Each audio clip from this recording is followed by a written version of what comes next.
بسم الله الرحمن الرحیم.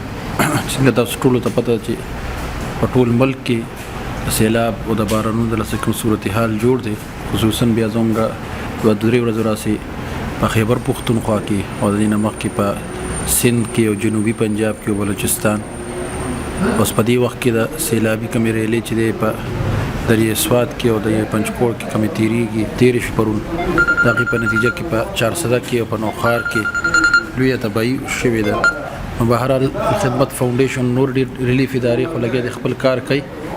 په دې وخت کې کوم نه همدا اپیل دی چې څوک په خیرونو او فیتونو کې دي چې د متاثرینو سره د سیلاب مترکم چې کورونه تباه شو، د هغې قسم د ژوند ضرورتونه ټول ختم شو، نو خوراک د هغې دپاره میډیسن د کور چې کوم لوښي دي دا او دا تعمیر خبرې خو وروست دي، خو ټینټونه دا ټول د دې سیلاب زدګانو ضروریات دي.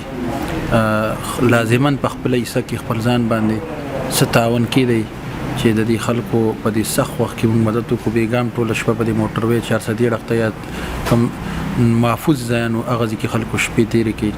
هغوی ته همداسې پراته کورونو کې اوبه ولاړې ده. کسې ټانک او ډي خان دا بل از ډي خان ته هم تللی وم، ټانک کې هم ډېر بد صورتحال دی، ډي خان کې هم او 15-16 فوټه اوبه په مین سیټي ته را داخلې شوي بیګا ناوخته پورې. نو بهرحال دا داسې وخت چې د بل خبر اخیستل پکار دي او دا اجتماعي زموږ ذمهداري جوړېږي. الخدمت فاونډیشن زموږ رضاکار زموږ ټیم الحمدلله په دې سخت وخت کې هم هر ځای کې ولاړ دی. قوم ته هم دا اپیل کوو چې تاسو که څوک راوتی نشي کم از کم خپل مالي تعاون خو ضرور موږ سره په دې کار کې شامل حال وګرځوئ. جزاک الله.